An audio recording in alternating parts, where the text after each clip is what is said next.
विश्व की प्रमुख जनजातियों में दूसरी प्रमुख जनजाति है बुशमैन जनजाति। पहले हमने एस्किमो को पढ़ा और एस्किमो को अच्छी तरह से ध्यान से देखने के बाद बुशमैन, ये भी अफ्रीका महाद्वीप की जनजाति है। बुशमैन कहाँ की है? अफ्रीका महाद्वीप की। देखो लगभग 20,000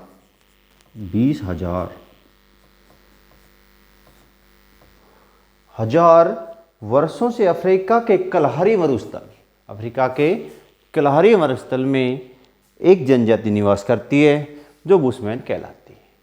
कलहरी मरुस्थल में बुशमैन जनजाति को अलग अलग नामों से जाना जाता है। जैसे बुशमैन को बुशमैन भी कहा जाता है, बुशमैन को सान भी कहा जाता है, बुशमैन को रवि भी कहा जाता है और बुशमैन को ही बसरावा के नाम से भी जाता है,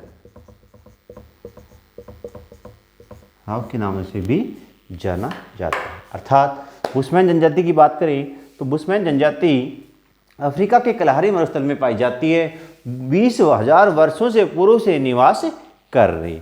दूसरा, ये जो बुशमैन जनजाति है ये लोग बड़े गांव में, बड़े पाल में नहीं निवास करते। ये केवल 20-25 व्यक्तियों के समूह में निवास करते हैं। कितने करते हैं? 20-25 व्यक्तियों के समूह में निवास करते हैं। जिस प्रकार एस्किमो जनजाति मंगोलिया जनजाति से संबंधित है, उसी प्रकार बुशमैन जनजाति निग्रिटो प्रजाति से संबंधित है। किससे भैया? ये निग्रिटिव जनजाति संबंधित है। इनका विशेषता देखिए, एक निग्रिटो जनजाति की जो विशेषता हमने पढ़ी या भविष्य में BA सेकेंड ईयर में पढ़ोगे ह्यूमन ज्योग्राफी में, वही विशेषता है। नाटा कद, चिपटा चेहरा, हटीला शरीर, स्तन उभरे हुए और आंखें गड़ी हुई और पतली। यही विशेषता बुशमैन जनजाति की है। इनकी बात करें, मजबूत जबड़ा, ललाट उभरा हुआ, मुंह पतला, होठ पतले, रंग गेहुआ, बाल घुंघराले और कद नाट्य, स्तन उभरे हुए, यानी कि इनका शरीर हटीला शरीर है, गठीला शरीर है। अब आता है बुशमैन जनजाति की निवास क्षेत्र। ये किस क्षेत्र में निवास करते हैं? निवास देखिए, हमें पता है अफ्रीका महाद्वीप दक्षिणी गोलार्ध में स्थित है। किसमें भैया? दक्षिणी गोलार्ध में, यानी कि भूमध्य रेखा के आसपास फैला हुआ भाग है। और इसी भाग में ये कहे कि 18 से 24 अर्थात मकर रेखा तक 18 डिग्री दक्षिणी अक्षांश से 24 डिग्री दक्षिणी अक्षांश, यानी 18 डिग्री दक्षिणी अक्षांश से 24 डिग्री दक्षिणी अक्षांश तक इनका विस्तार है। किनका? बुशमैन प्रजाति के। क्षेत्र के अनुसार बात करें तो बुशमैन जनजाति के लोग दक्षिण अफ्रीका महाद्वीप के घास के प्रदेशों में या मरुस्थल के प्रदेशों में, कलहरी मरुस्थल, नामीबिया, अंगोला या बोत्सवानी देशों में इनका निवास है। यानी कि ये इनकी संख्या की बात करें तो ये 3-4 देशों में जो फैला हुआ है, मरुस्थलीय देशों में, इनकी कुल जनसंख्या 10,000 से कम है। जनसंख्या कितनी इनकी विश्व में? 10,000 से कम, यानी कि बहुत कम मात्रा में बुशमैन जनजाति के लोग बचे हुए हैं। ये कहें कि इनका बहुत ही कम मात्रा में ये बचे हुए हैं, फैले हुए हैं। अब आता है बुशमैन का आर्थिक जीवन।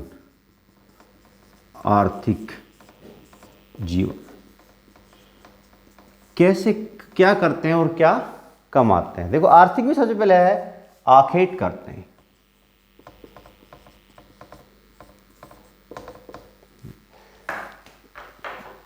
एस्किमो जनजाति की भांति ये भी कृषक नहीं है, ये भी प्राथमिक व्यवसाय पर निर्भर है और प्राथमिक व्यवसाय में भी सर्वाधिक ध्यान आखेट पर करते हैं। ये वनों से हर प्रकार के मांसाहारी पशु को खाते हैं, हर प्रकार के पशु को मारने में सक्षम है, शिकार करते हैं।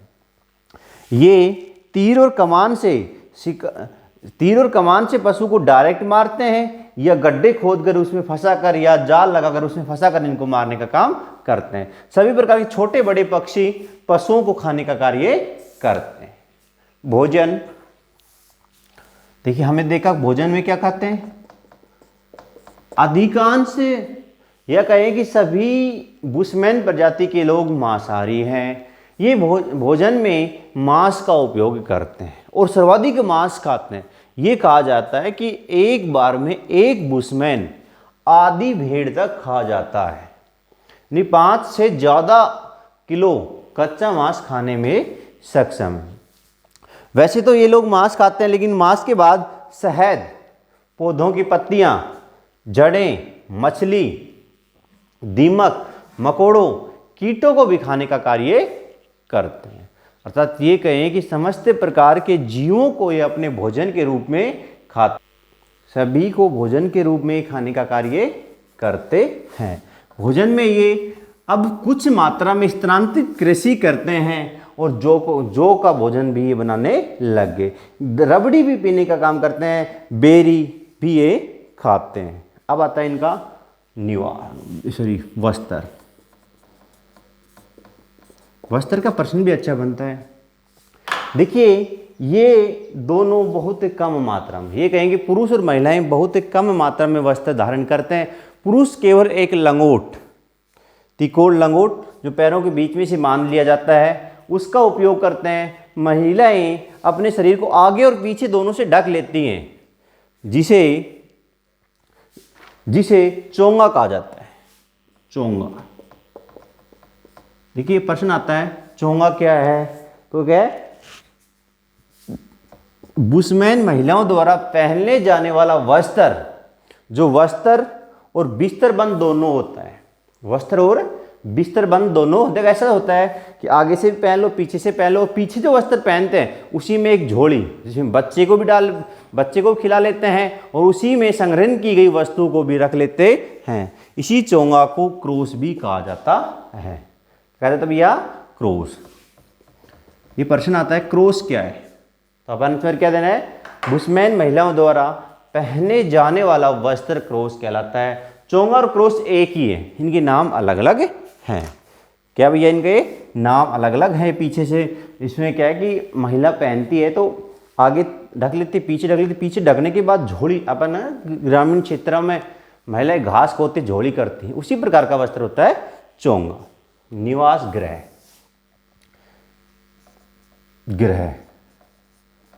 निवास गृह। देखो गृह और गृह में अंतर है। एक गृह आता है ये और एक गृह आता है ये। इस गृह का होता है घर, आवास, और इसका मतलब होता है आंतरिक का उपग्रह। ये होता है अलग अलग, ठीक है भाई। गृह और गृह में ध्यान रखें। देखिए ये लोग मरुस्थलीय प्रदेश में रहते हैं, जहाँ के जलवायु शुष्क, जहाँ के क्षेत्र में तापमान अधिक और घास फूस झाड़ियाँ उपलब्ध होती है। ये अधिकांश अपने घरों का निर्माण स्थानीय वस्तु को एकत्रित कर, स्थानीय पत्थरों का, लकड़ी का, घास का और चट्टानों के पास बनाते हैं और एक ग्रुप में 5 से 6 भी रहते हैं। पूरे जो समाज की बात करें तो इनके गांव की जो संख्या है 10 से 20 के बीच, 20 से 25 के बीच होती है। एक समूह में ये अधिकांश इनकी 10 से 15 झोपड़ियों के बीच होती है। औजार, तीर कमान भाला, तीर कमान भाला, डंडा, बर्छा, अग्निदंड इनके प्रमुख औजार। देखो ये चाहे स्थानांतरित कृषि करते हैं तो फावड़े का उपयोग भी करते हैं, शिकार के लिए तीर कमान भाला का उपयोग करते हैं, दराती का उपयोग करते हैं, या ये कहीं बर्छा का उपयोग करते हैं। और ये 60 मीटर तक तीर से शिकार करने में सक्षम है। तीरंदाजी में इनके मुकाबले में ये कहें कि तीरंदाजी इनका सबसे मजबूत हथियार है। समाज व सांस्कृतिक, समाज इनका भी पितृसत्तात्मक प्रशासन है, या कहें कि एस्किमो की भांति इनमें पिता की मृत्यु के बाद बेटा ही उस घर का मुखिया होता है। पितृसत्तात्मक शक्तियां हैं। एक छोटा सा दल होता है जिसे धार्मिक परंपराओं, संस्कारों, कलाओं, प्राणी प्रकृति का केंद्रीय स्थान होता है। ये लोग जादू टोने, भूत प्रेत में विश्वास करते हैं और बुशमैन लोग दो भगवानों में विश्वास करते हैं, एक तो पूर्व के भगवान, एक पश्चिम का भगवान। ओझाओं द्वारा बीमारियों का इलाज, भूत प्रेत से छुटकारा, या ये कहें कि झाड़ फूक में अधिक विश्वास करने वाले बुशमैन प्रजाति। तीसरा, ये चित्रकला में निपुण है। ये कहें कि चट्टानों पर अति सुंदर से सुंदर चित्र अंकित करने में बुशमैन लोग बहुत ही निपुण माने जाते हैं। ये कहें कि बुशमैन लोगों के पास चित्रकला भी है।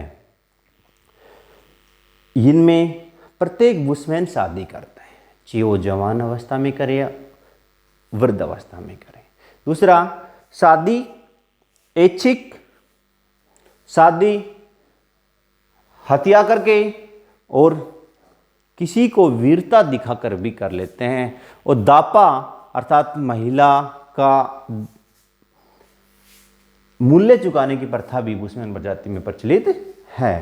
देखिए, ये चीज होने के बाद वर्तमान में स्थिति क्या जा रही है, ये समाज से समायोजन। बुशमैन लोग के जो वर्तमान समायोजन की बात करें, वर्तमान स्थिति की बात करें, देखो बुशमैन लोग हमेशा से प्राकृतिक प्रेमी रहे हैं। ये हमेशा प्राकृतिक में रहे, प्रकृति के साथ रहने का काम करते हैं, उनके अनुसार कार्य करते हैं। लेकिन वर्तमान में कुछ हमने देखने को मिलता है कि बुशमैन आधुनिक संस्कृति के संपर्क में आने के बाद वर्तमान में आधुनिकता के साथ रहने लगे, अधिक कपड़े पहनने लगे। अब कुछ कि 10,000 जो जनसंख्या इनकी बची है, इसमें से 40% बुशमैन लोग अब शिक्षित भी हैं। आधुनिक लोगों के संपर्क में आने से इन्होंने आधुनिक हथियारों का उपयोग भी प्रारंभ कर दिया है। आधुनिक हथियारों के साथ साथ आधुनिक समाज से जुड़ने के बाद पुरानी परंपराओं को छोड़ने लगे हैं और इनकी संख्या लगातार घट रही है। अफ्रीका में इनका अलग से विशेष स्थान बन रहा है। धन्यवाद। जो बच्चे आज नहीं आए, आज केवल 84 बच्चे उपस्थित नज़र आ रहे हैं। आसपास के जितने बच्चे हैं, क्लास का टाइम यही रहेगा और परसों क्लास का टाइम 4 बजे के बाद रहेगा। सभी बच्चे ऑनलाइन आए और जो बीच में छोड़ते हैं, कल से उनको एडमिशन नहीं मिलेगा। ध्यान रखें, एक बार क्लास में आने के बाद क्लास ना छोड़ें, आपका नुकसान हो रहा है। जय हिंद, जय भारत।